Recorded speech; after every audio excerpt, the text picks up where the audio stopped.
আসসালামু আলাইকুম এভরিওয়ান। তো আজকে আমরা আলোচনা করব যে ইতিহাস পঞ্চম অধ্যায় হিটলার ও মুসোলিনির উত্থান এবং দ্বিতীয় বিশ্বযুদ্ধ। তো এক্ষেত্রে আমাদের প্রথম বিশ্বযুদ্ধের পরবর্তী সময় জার্মানির কি অবস্থা ছিল সেটা সম্পর্কে আলোচনা করতে হবে। তো আমরা জানি যে প্রথম বিশ্বযুদ্ধে উড্রো উইলসনের 14 দফার উপর ভিত্তি করে 11ই নভেম্বর 1918 সালে জার্মানি আত্মসমর্পণ করেন এবং আত্মসমর্পণ করার পরে জার্মানির পরাজয় ঘটলে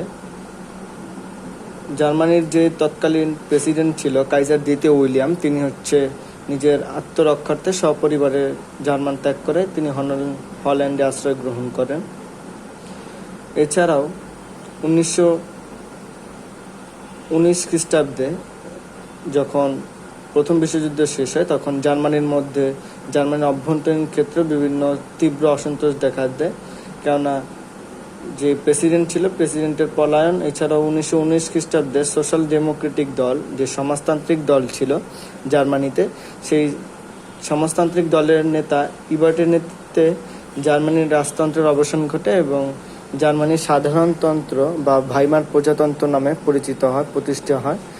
জার্মানিতে রাজশাসনের বদলে এখন ভাইমার প্রজাতন্ত্র বা অস্থায়ী প্রজাতন্ত্র যেটা বলা হয়, ভাইমার মানে অস্থায়ী প্রজাতন্ত্র প্রতিষ্ঠা হয়।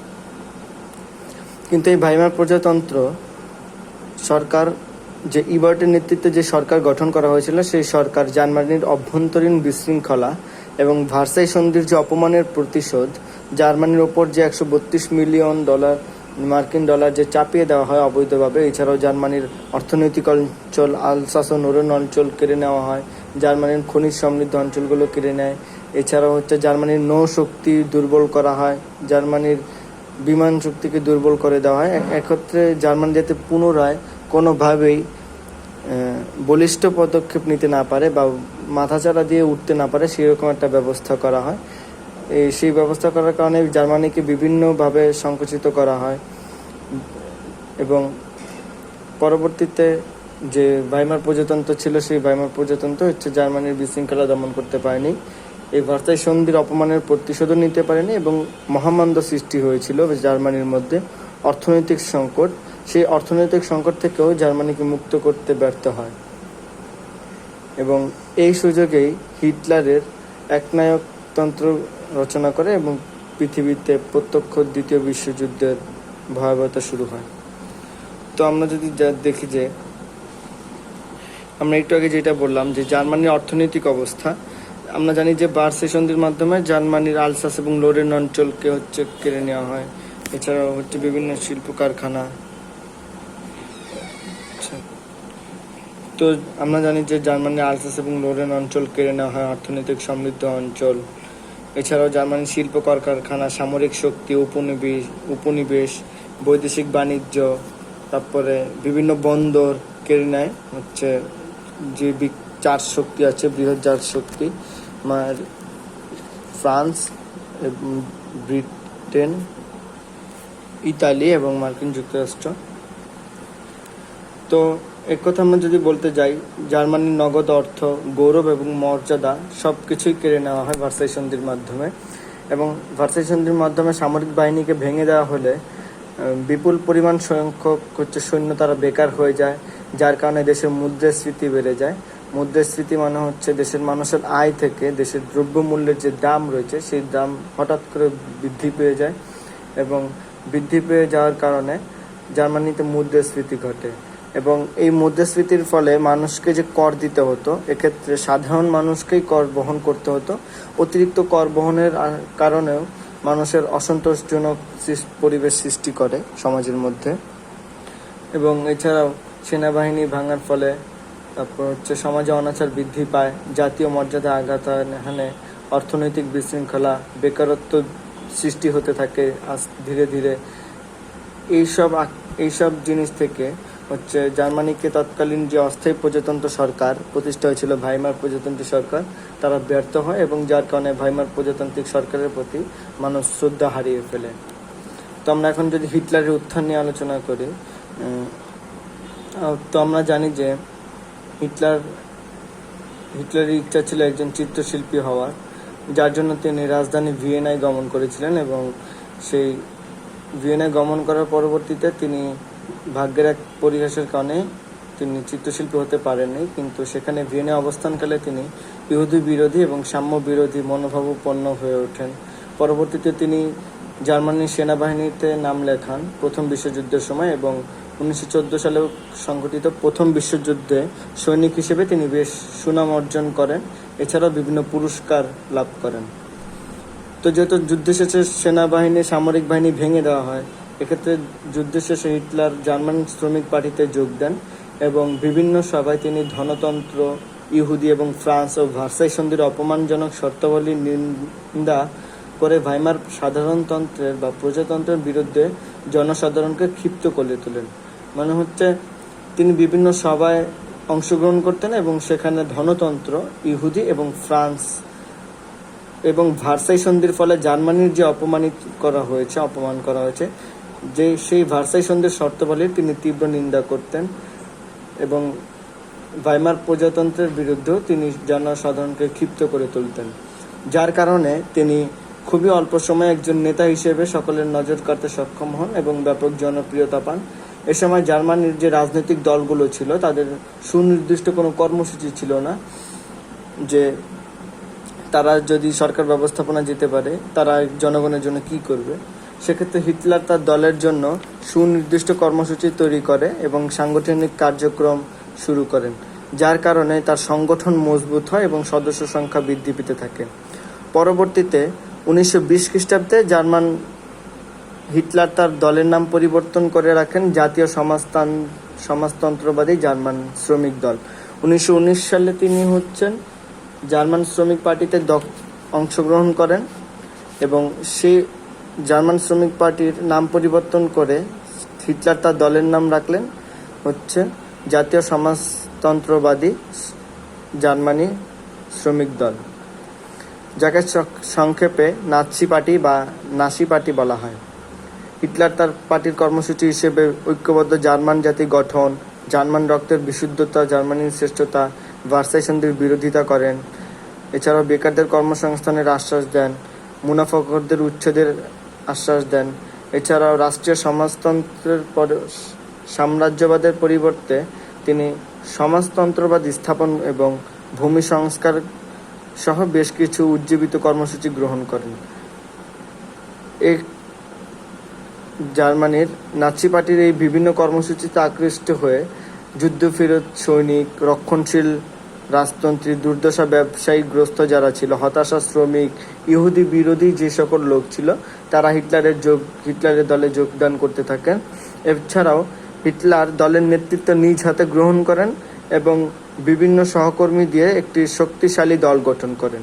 তিনি উপাধি গ্রহণ করেন ফুয়েরার বা দলের নেতা এবং দলের মুখপাত্র হিসাবে পিপল অবজার নামক একটি পত্রিকা প্রকাশ করেন। এটা খুব গুরুত্বপূর্ণ যে হিটলার পিপলস অবজার নামে একটি পত্রিকা প্রকাশ করেন। তিনি নিরাপত্তার জন্য নাৎসি পার্টির বা জাতীয় সমাজতন্ত্রবাদী শ্রমিক দল এর অঙ্গ সংগঠন হিসেবে 1921 সালে 1 বছর পরেই একটি ঝাটিকা বাহিনী বা এসএ বাহিনী গঠন করেন। এটা কেন গ্রহণ করেন? তিনি নিরাপত্তার জন্য গঠন করেন এই বাহিনী। পরবর্তীতে তিনি 1923 সালে বলপূর্বক অস্থায়ী প্রজাতন্ত্র থেকে শাসনভার ক্ষমতা গ্রহণ করতে গিয়ে ব্যর্থ হন, যার কারণে তাকে 5 বছরের কারাদণ্ড দেওয়া হয় এবং কারাদণ্ডেই তিনি বিখ্যাত মেইন ক্যাম্প বা আমার সংগ্রাম বইটি রচনা করেন।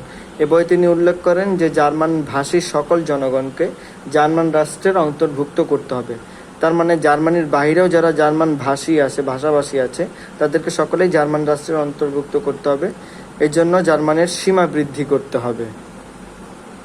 আর এই মেইন ক্যাম্প গ্রন্থকে নাৎসি বাইবেল বলা হয় বা জাতীয় সমাজতন্ত্রবাদী জার্মান শ্রমিক দলের বাইবেল বলা হয়, নাৎসি বাইবেল। এবং শীঘ্রই হিটলারের জনপ্রিয়তা আকাশ ছোঁয়া হয়ে যায় এবং পরবর্তীতে যে জার্মান জাতীয়তাবাদী তার মেইন ক্যাম্প যে গ্রন্থ ছিল সেই গ্রন্থের এত প্রচার প্রসারণা হয় যে মানুষ আস্তে আস্তে তার নাৎসি পার্টিতে করতে থাকে এবং তার দলে অন্তর্ভুক্ত হতে থাকে। এবং আমরা জানি যে ভাইমার অস্থায়ী প্রজাতন্ত্র সরকার গঠিত হয়েছিল জার্মানির মধ্যে ইবার্টের নেতৃত্বে।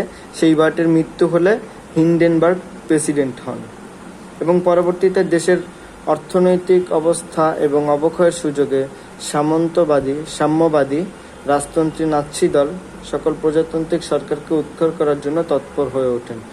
এর মানে হচ্ছে যে যখন ইবার্টের মৃত্যু হয় এর পরবর্তীতেই যোগ্য নেতৃত্বের অভাবে দেশের সংকট তৈরি হয় এবং নাৎসি পার্টি হচ্ছে সাম্যবাদী রাজতন্ত্রী এবং নাৎসি দল সকলে হচ্ছে প্রজাতান্ত্রিক সরকারকে উৎখাত করার জন্য তৎপর হয়ে ওঠেন। মানে বর্তমান সরকারকে উৎখাত করার জন্য যে অন্য অঙ্গ সংগঠনগুলো ছিল সেগুলো স্বেচ্ছার হয়ে ওঠে এবং পরবর্তীতে হিটলারের নেতৃত্বে 1932 সালে খ্রিস্টাব্দে একটি ভোটে নাৎসি পার্টি 608টি আসনের মধ্যে 230টি আসন লাভ করে এবং পরিষদের সংখ্যাগরিষ্ঠতা অর্জন করে।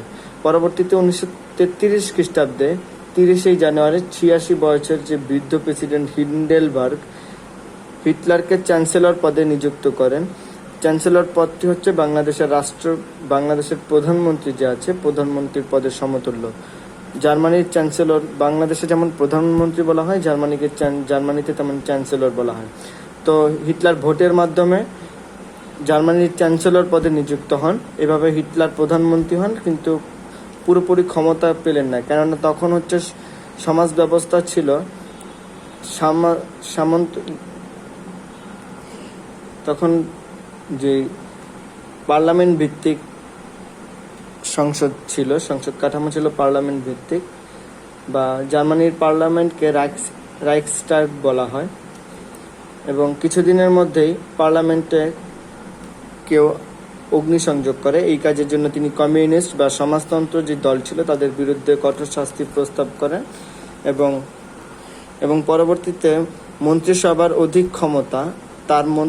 অধিক ক্ষমতা প্রদান করতে তিনি পার্লামেন্টকে প্ররোচিত করেন এবং পার্লামেন্টের এক আইনে হিটলার 4 বছরের জন্য জার্মানির সর্বময় ক্ষমতাশালী হয়ে ওঠেন।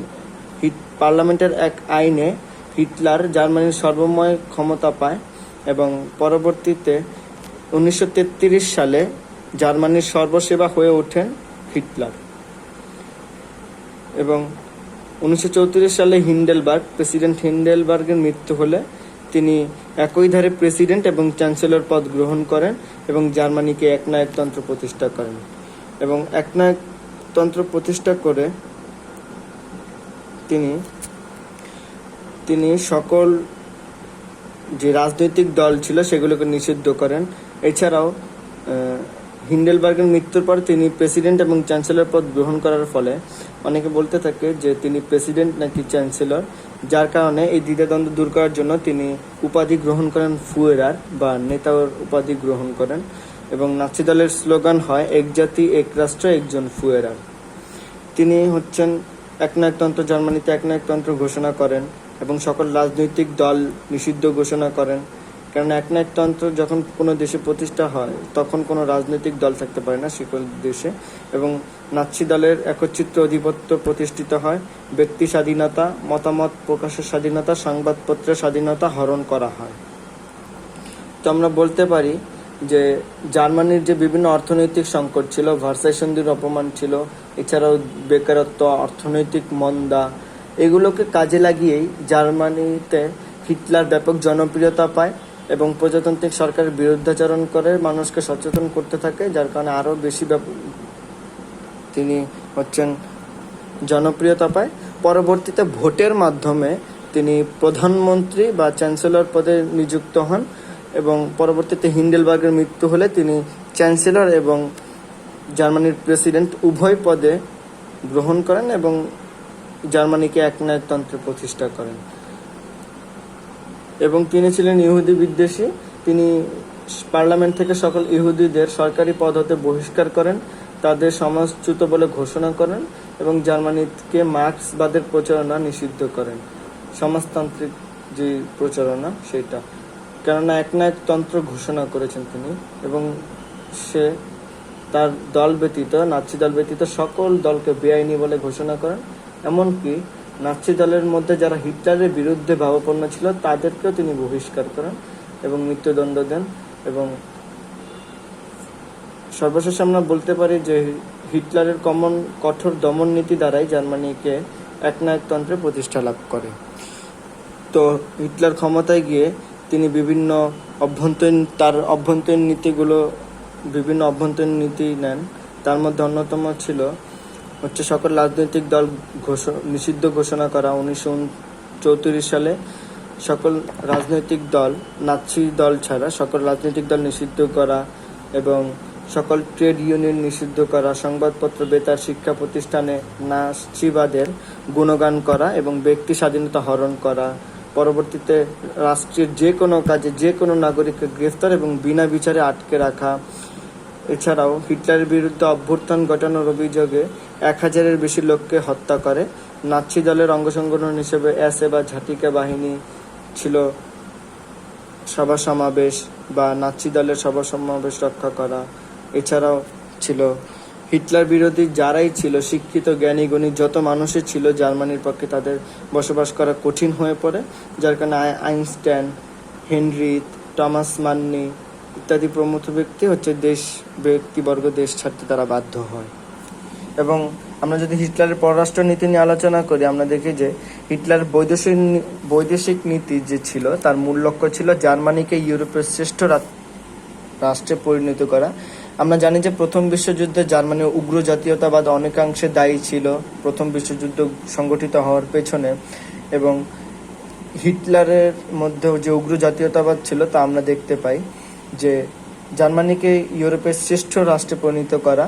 এবং হিটলার তার যে লক্ষ্য ছিল সেই লক্ষ্য গোপন রেখে ভার্সাই সন্ধি দ্বারা জার্মান জাতীয়তাবাদের প্রতি অপমানের অভিযোগ তোলেন, যে ভার্সাই সন্ধির মাধ্যমে জার্মান জাতিকে অপমান করা হয়েছে, তিনি এই অভিযোগ দিলেন। এবং তার পররাষ্ট্রের নীতির 4টি লক্ষ্য ছিল, যেমন জার্মানির স্বার্থবিরোধী যে শর্তগুলো ভার্সাই সন্ধিতে ছিল তা ভেঙে ফেলা এবং জার্মানিকে নিরস্ত্রীকরণে সন্ধি ভেঙে অস্ত্রসজ্জা করা, পুনরায় অস্ত্রসজ্জা করা। কেননা ভার্সাই সন্ধির মাধ্যমে জার্মানিকে বিভিন্নভাবে নিষিদ্ধ করা হয়, সেই নিষিদ্ধ আইনগুলো ভেঙে ফেলা এবং জার্মানিকে নিরস্ত্রীকরণ করা হয়, সেই নিরস্ত্রীকরণ ভেঙে অস্ত্রসজ্জা করা।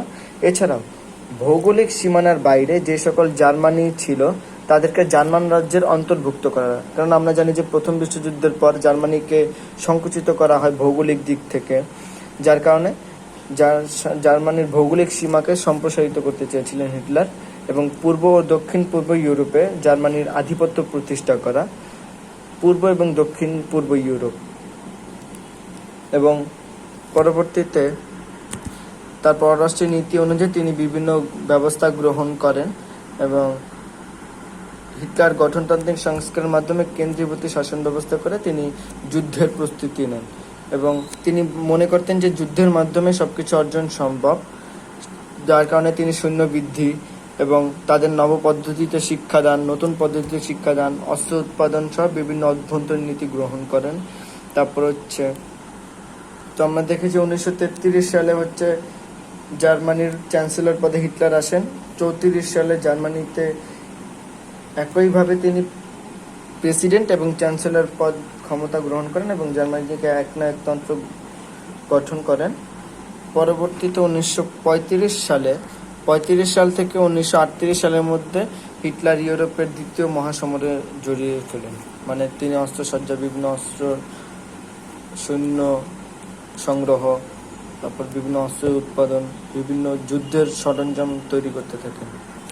এবং আমরা দেখতে পাই যে পরবর্তীতে 1936 খ্রিস্টাব্দে যে স্পেনের একটি গৃহযুদ্ধ সৃষ্টি হয়। এখানে গৃহযুদ্ধে বলতে বোঝাচ্ছে যে একটি দেশের মধ্যে যখন দুটি দল বা দুটি ব্যক্তিকে নিয়ে যখন কে প্রধানমন্ত্রী হবেন বা কে দেশের সর্বময় ক্ষমতার অধিকারী হবেন তাকে নিয়ে যখন অন্যান্য বিভিন্ন সমস্যার সৃষ্টি হয় তখন তাকে গৃহযুদ্ধ বলা হয় এক প্রকার। তো 1936 খ্রিস্টাব্দে স্পেনে যে গৃহযুদ্ধ হয়, সেই ক্ষমতাসীন প্রজাতান্ত্রিক যে সরকার ছিল, ক্ষমতাসীন প্রজাতান্ত্রিক সরকারকে টিকিয়ে রাখতে সোভিয়েত ইউনিয়ন, ব্রিটেন এবং ফ্রান্স অংশগ্রহণ নেয়। প্রজাতান্ত্রিক সরকারকে টিকিয়ে রাখতে সোভিয়েত ইউনিয়ন, ব্রিটেন এবং ফ্রান্স অংশ নেয় এবং অপরদিকে বিদ্রোহী যে সেনাবাহিনীর অংশটিকে ক্ষমতায় বসাতে ইতালির ফ্যাসিস্ট ইতালি এবং নাৎসি জার্মানি পার্টি এগিয়ে আসে। এবং স্পেনের এই গৃহযুদ্ধকেই বলা হয় দ্বিতীয় বিশ্বযুদ্ধের প্রত্যক্ষ কারণ, কেননা দ্বিতীয় বিশ্বযুদ্ধের মহড়া হচ্ছে এই স্পেনের গৃহযুদ্ধ এবং পরবর্তীতে এই স্পেনের গৃহযুদ্ধকে অংশগ্রহণ করেই পরবর্তীতে দ্বিতীয় বিশ্বযুদ্ধের একটি সৃষ্টি হয়। তো 1936 সালে হচ্ছে স্পেনের যে গৃহযুদ্ধের পরবর্তীতে 1937 খ্রিস্টাব্দে হচ্ছে ইতালি, যে পূর্বে হচ্ছে জাপান এবং হিটলারের মধ্যে কমিউনিস্ট বিরোধী চুক্তি স্বাক্ষরিত করা হয়। হিটলার, জার্মানি এবং জাপান কমিউনিস্ট বিরোধী চুক্তি স্বাক্ষর করেন এবং পরবর্তীতে 1937 খ্রিস্টাব্দে ইতালিও এই চুক্তিতে যোগদান করেন। ফলে জার্মানি, জাপান এবং ইতালির মধ্যে রোম বার্লিন টোকিও অ্যাক্সিস গঠিত হয়। মানে যেমন জার্মানির হচ্ছে রোম, তারপরে হচ্ছে জাপানের হচ্ছে জার্মানির হচ্ছে বার্লিন, জার্মানির রাজধানী হচ্ছে বার্লিন, জাপানের রাজধানী হচ্ছে টোকিও এবং ইতালির রাজধানী হচ্ছে রোম। তাই বলা হয় রোম, বার্লিন ও টোকিও অ্যাক্সিস গঠিত হয়। এবং পরবর্তীতে আমরা জানি যে হিটলার যে অভ্যন্তরীণ পররাষ্ট্র নীতি গ্রহণ করেন, যে জার্মানির সীমানা বৃদ্ধি, এবং সেই বৃদ্ধির লক্ষ্যেই তিনি পোল্যান্ডের নিকট থেকে ডানজিগ বন্দর এবং পোলিশ করিডোর দাবি করেন। কিন্তু পোল্যান্ড তাতে আপত্তি করলে হিটলার 1939 খ্রিস্টাব্দে 1 সেপ্টেম্বর পোল্যান্ডের বিরুদ্ধে যুদ্ধ ঘোষণা করেন এবং 3 সেপ্টেম্বর 1939 সালে ইংল্যান্ড ও ফ্রান্সের বিরুদ্ধে জার্মানি যুদ্ধ ঘোষণা করেন। এভাবেই দ্বিতীয় বিশ্বযুদ্ধ শুরু হয় এবং দ্বিতীয় বিশ্বযুদ্ধ শুরু হলে তা 6 বছর স্থায়ী হয় এবং পরবর্তীতে 1945 খ্রিস্টাব্দে হচ্ছে দ্বিতীয় বিশ্বযুদ্ধে জার্মানির পতন ঘটলে আত্মহত্যা করেন হিটলার। এবং পরবর্তীতে আমরা যদি প্রথম বিশ্বযুদ্ধ পরবর্তী ইতালির কথা বিবেচনা করি, আমরা জানি যে প্রথম বিশ্বযুদ্ধে ইতালি হচ্ছে অক্ষ শক্তিতে জার্মানি, অস্ট্রিয়া এবং ইতালি অক্ষ শক্তি গঠন করেছিল। কিন্তু পরবর্তীতে ইতালি হচ্ছে নিজ স্বার্থে জোট পরিবর্তন করে ইংল্যান্ড, ফ্রান্স এবং রাশিয়ার মিত্র বাহিনীতে যোগদান করার পরবর্তীতে যখন ভার্সাই সন্ধির মাধ্যমে জার্মানিকে খণ্ড বিখণ্ড করা হলো এবং জার্মানিকে বিভিন্নভাবে হচ্ছে সংকোচন করা হলো এবং ইতালি চেয়েছিল যে যেহেতু ইতালির 3 দিকে হচ্ছে সাগর ছিল এবং জিব্রাল্টার প্রণালী, দার্দানালিস প্রণালী এবং সুয়েজ খাল, যেগুলো ব্রিটিশ শক্তির নিয়ন্ত্রণে ছিল, পরবর্তীতে যার কারণে যে ইতালিকে যে স্থলপথেই বাণিজ্য করতে হতো এবং সমুদ্রপথে ইতালিকে আন্তর্জাতিক বাণিজ্য করতে হতো ব্রিটেনের উপর নির্ভর করে, যার কারণে ইতালি ভেবেছিল যদি প্রথম বিশ্বযুদ্ধ মিত্রশক্তির পক্ষ নেয় সেক্ষেত্রে ইতালির সুযোগ সুবিধা হয়তো বৃদ্ধি হতে পারে। কিন্তু পরবর্তীতে দেখলো যে যখন ভার্সাই সন্ধি করা হয়, ইতালির অভ্যন্তরীণ অবস্থা ভার্সাই সন্ধিতেও কোনো ইতালির প্রাপ্তি নেই, কেননা প্রথম বিশ্বযুদ্ধে ইতালি হচ্ছে অক্ষ শক্তিতে থাকার কারণে ইতালির বিভিন্ন অর্থনৈতিকভাবে বিভিন্ন ক্ষতিগ্রস্ত হয়। এছাড়াও ইতালির যেসব বিপুল পরিমাণ মানুষ মারা যায়, সৈন্য মারা যায়। কিন্তু যখন দেখে যে দল পরিবর্তনের পরবর্তীতেও কোনো প্রাপ্তি নেই, যার কারণে ইতালির যেই প্রধান প্রতিনিধি ছিল, যেই ন্যাশনাল সম্মেলনে যে প্রতিনিধি অংশগ্রহণ করেন প্যারিস সম্মেলনে, আমরা জানি যে ভার্সাই পূর্বে প্যারিস সম্মেলন ডাকা হয়েছিল, সেই সম্মেলনে হচ্ছে ভার্সাই সম্মেলনে তিনি সেই যে রুম ছিল সেই রুম ত্যাগ করেন এবং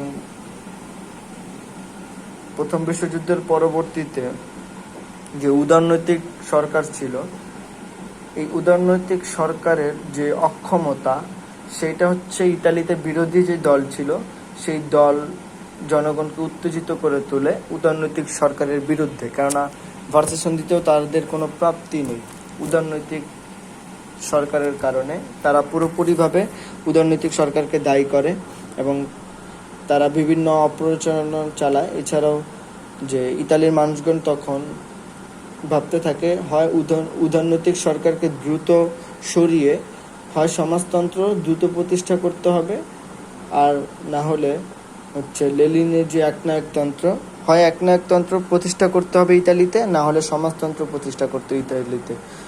তা এছাড়াই ইতালিতে যে সাম্য বা সংকটময় অবস্থার পরিবর্তন ঘটানো সম্ভব না, এটা জনগণ ভাবা শুরু করে। যার কারণে তারা বিভিন্ন স্লোগান দেয় যে লেনিন দীর্ঘজীবী হোক, রাজার পতন হোক। পরবর্তীতে ইতালিতে যে সমস্যা, ন্যায্য মজুরি, কৃষি উৎপাদন বৃদ্ধি না, বেকারত্ব, অর্থনৈতিক অনুন্নত, এগুলোর হচ্ছে মাধ্যমে ইতালিকে সামনে নেওয়ার জন্য বিভিন্ন সমাজতন্ত্র প্রবর্তন, বিভিন্নভাবে যেই ব্যক্তিবর্গ যারা ছিল তারা মনে করতে থাকেন যে ইতালিতে সমাজতন্ত্র প্রবর্তন করতে হবে, নয়তোবা একনায়কতন্ত্র প্রতিষ্ঠা করতে হবে। এই সুযোগে হচ্ছে ফ্যাসিস্ট নেতা বেনিটো মুসোলিনি, তিনি হচ্ছে এই সুযোগেই মানুষকে একত্রিত করেন এবং পরবর্তীতে একনায়কতন্ত্র ঘোষণা করেন। তো আমরা জানি যে যুদ্ধ শেষে হিটলারের মতো মুসোলিনি 1919 খ্রিস্টাব্দে মিলান শহরে যুদ্ধফেরত সৈনিক এবং বেকার যুবকদের নিয়ে একটি সম্মেলন আয়োজন করেন মুসোলিনি, এবং এই সম্মেলনের মাধ্যমে একটি সামরিক স্বেচ্ছাসেবক বাহিনী গঠন করা হয় যার নাম হচ্ছে ফ্যাসিস্ট। এটা হচ্ছে সামরিক স্বেচ্ছাসেবক বাহিনী। ফ্যাসিস্ট শব্দটির অর্থ হচ্ছে বল বা শক্তি। এবং পরবর্তীতে মুসোলিনি হচ্ছেন এই ফ্যাসিবাদের যে নেতা, তাই মুসোলিনিকে বলা হয়। পরবর্তীতে 1921 খ্রিস্টাব্দে হচ্ছে 1919 সালে হচ্ছে ফ্যাসিস্ট দল গঠন করা হয় এবং 1921 সালে ইতালিতে একটি নির্বাচন অনুষ্ঠিত হয়। যে নির্বাচনে ফ্যাসিস্ট দল ভোটারদের হচ্ছে ভয় দেখিয়ে এবং বিভিন্ন কৌশল খাটিয়ে আইনসভার 31টি আসন লাভ করে এবং ব্যালটের মাধ্যমে ক্ষমতায় যাওয়া অসম্ভব দেখে মুসোলিনি বল প্রয়োগের মাধ্যমে ক্ষমতায় যাওয়ার সিদ্ধান্ত নেন। যার কারণে 1922 খ্রিস্টাব্দে মুসোলিনি ভাবা শুরু করে যে ভোটের মাধ্যমে সে ক্ষমতায় যেতে পারবে না। যার কারণে সে 1922 খ্রিস্টাব্দের নভেম্বর মাসে তিনি তার ডাকে হাজার হাজার সশস্ত্র ফ্যাসিস্ট যে স্বেচ্ছাসেবক ছিল তারা রাজধানী রোমে ঢুকে পড়ে এবং আক্রমণকারীদের সংখ্যা এবং শক্তি দেখে ইতালির যে উদারনৈতিক সরকার ছিল তারা মন্ত্রীত্যাগ প্রত্যাগ করেন, তাদের মন্ত্রীগণ পদত্যাগ করেন এবং উপায় না দেখে যে সম্রাট ছিল তৃতীয় ইমানুয়েল হচ্ছে মুসলমানিকে প্রধানমন্ত্রী পদে নিযুক্ত করেন। এবং পরবর্তীতে মুসোলিনি হচ্ছে ইতালিতে জরুরি অবস্থা ঘোষণা করেন এবং প্রশাসন এবং অন্য সকল যে দপ্তর আছে সেগুলোকে ফ্যাসিকরণ নীতি চালু করেন এবং তিনি প্রধানমন্ত্রী থেকে ক্রমশ ভিক্টরে পরিণত হন এবং সকল প্রতিপত্তি থেকে নিজেকে ক্ষমতামুক্ত করেন হিটলারের মতো এবং একনায়কতন্ত্র প্রতিষ্ঠা করেন। এছাড়াও তিনি ফ্যাসিস্ট বা ঝাঁটিকা বাহিনী ফ্যাসিবাদের বিরুদ্ধে যে চিহ্নিত করে মারপিট এবং ফ্যাক্টর অয়েল সেবন করে নির্যাতন করে। এছাড়াও সংবাদপত্রের স্বাধীনতা হরণ করা হয়। হিটলার হচ্ছে এসএ বাহিনী বা ঝাঁটিকা বাহিনী গঠন করেছিল আর মুসোলিনি হচ্ছে ফ্যাসিস্ট বাহিনী গঠন করে। এবং মুসোলিনি যে ইতালিতে ফ্যাসিবাদ প্রতিষ্ঠা করেন, এই ফ্যাসিবাদের 3টি লক্ষ্য ছিল। একটা হচ্ছে রাষ্ট্রের মর্যাদা বৃদ্ধি করা এবং ইতালিকে বিশ্ব রাষ্ট্রীয় উন্নতি করা এবং ব্যক্তিগত ধনসম্পত্তি রক্ষা করা। ওই যে ভার্সাই সন্ধির মাধ্যমে অপ্রাপ্তি ইতালির, যার কারণে এসব নীতি গ্রহণ করা হয়। এবং মুসোলিনিও হিটলারের মতো বিভিন্ন অভ্যন্তরীণ এবং পররাষ্ট্র নীতির মাধ্যমে কীভাবে নিজের দেশকে উন্নত করা যায়, সামরিক শক্তি বৃদ্ধি করা যায়, এছাড়াও নৌবন্দরগুলো শক্তিশালী করা যায়, দেশের মুদ্রাস্ফীতি নিয়ন্ত্রণ করা যায়, বিভিন্ন পদক্ষেপ গ্রহণ করেন। তো আমরা যদি হিটলার এবং মুসোলিনির যে কর্মকাণ্ড রয়েছে কর্মকাণ্ড বিশ্লেষণ করি, আমরা দেখি যে উভয় দল বল প্রয়োগের মাধ্যমে ক্ষমতা গ্রহণ করেন। হিটলার হচ্ছে ইবার্টের নেতৃত্বে পরবর্তীতে বৃদ্ধ ইবার্ট হিন্ডেলবার্গ যে ছিল তার হচ্ছে নেতৃত্বে বা তার সুপারিশে তিনি প্রধানমন্ত্রী হন। পরবর্তীতে হিন্ডেলবার্গের মৃত্যুর ফলে তিনি হচ্ছে জার্মানির প্রেসিডেন্ট এবং প্রধানমন্ত্রী একই পদ গ্রহণ করেন এবং জার্মানিকে একনায়কতন্ত্র ঘোষণা করেন। এবং অন্যদিকে মুসোলিনি যে ভোটের মাধ্যমে তিনি ক্ষমতা আসা অসম্ভব দেখে তিনি হচ্ছে নভেম্বর মাসে 1922 খ্রিস্টাব্দের বিভিন্ন স্বেচ্ছাসেবকদের নিয়ে রাজধানী রোমে ঢুকে পড়েন এবং জোরপূর্বক কিছু ক্ষমতা দখল করেন এবং পরবর্তীতে তিনি হচ্ছে ইতালিতে জরুরি অবস্থা ঘোষণা করেন এবং প্রধানমন্ত্রী থেকে ভিক্টর পদে পরিণত হন। এছাড়াও তাদের দুটি যে মতবাদ ছিল, অর্থনৈতিক সংকট, শাসকের ব্যর্থতা, রাজনৈতিক বিশৃঙ্খলতার সুযোগকে পুঁজি করেই তাদের হচ্ছে ক্ষমতায় আসা এবং তারা হচ্ছে হিটলার একনায়কতন্ত্র এবং প্রভাবশালী ব্যক্তি ছিলেন হিটলার এবং মুসোলিনি। তারা একনায়কতন্ত্র প্রতিষ্ঠা করেন নিজের দেশে। তো আমরা যদি এখন অক্ষশক্তি নিয়ে আলোচনা করি, আমরা দেখি যে অক্ষশক্তির মধ্যে যে রাষ্ট্রগুলো প্রধানত ছিল জার্মানি এবং ইতালি। জার্মানিতে নাৎসি পার্টি, হিটলার এবং ইতালিতে ফ্রান্স ফ্যাসিস্ট দল।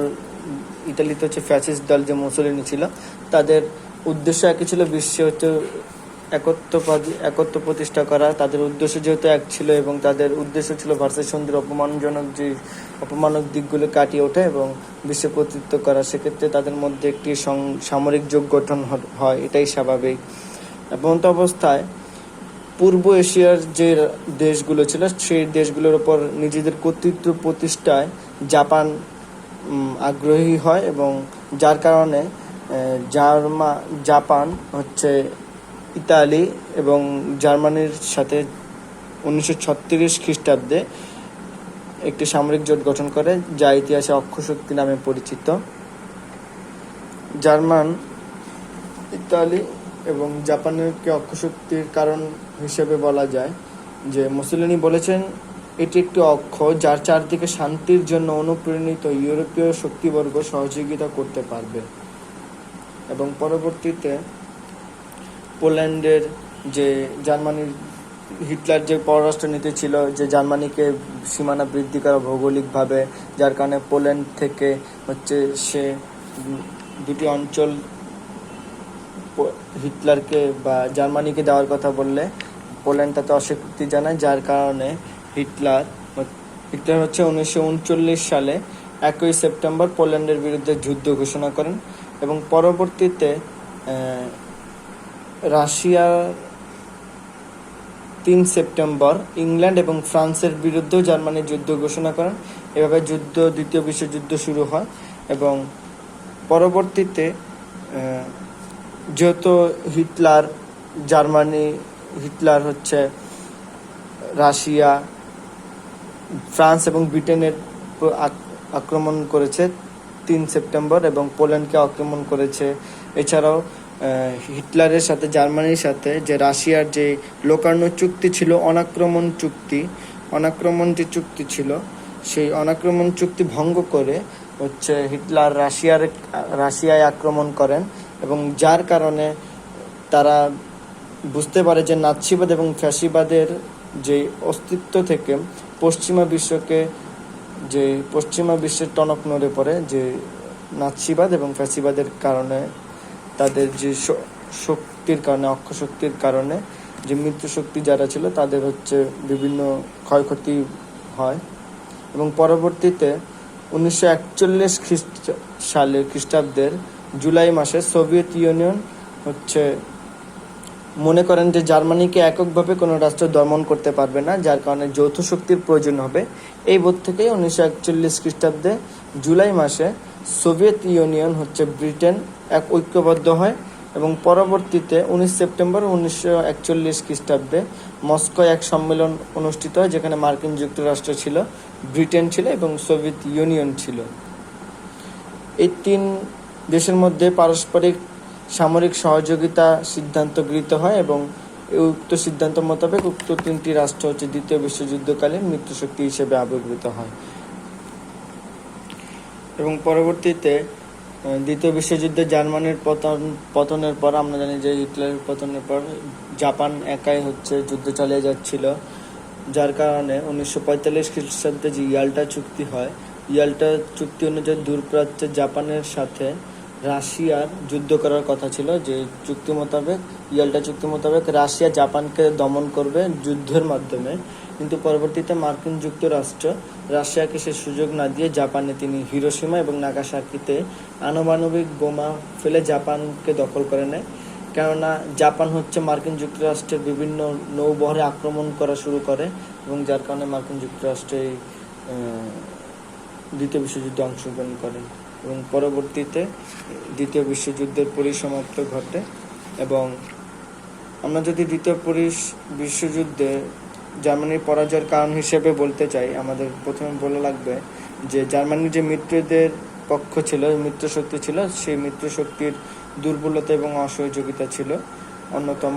এছাড়া হচ্ছে জার্মান সেনাপতিদের অসহযোগিতা, কারণ দীর্ঘদিন যাবৎ যুদ্ধ করার ফলে মানুষ ক্লান্ত হয়ে পড়ে, যা এবং সামগ্রিক উপকরণ, জনশক্তি এবং সম্পদের অপ্রতুল্যতা। এছাড়াও জার্মানিতে হচ্ছে ভৌগোলিক দিক থেকে সংকুচিত হওয়ার কারণে, ছোট হওয়ার কারণে জার্মানির আক্রমণাত্মক দিক থেকে পারদর্শী থাকলেও জার্মানি হচ্ছে আত্মরক্ষামূলক দিক থেকে জার্মানির দুর্বলতা ছিল। এছাড়াও আমরা বলতে পারি যে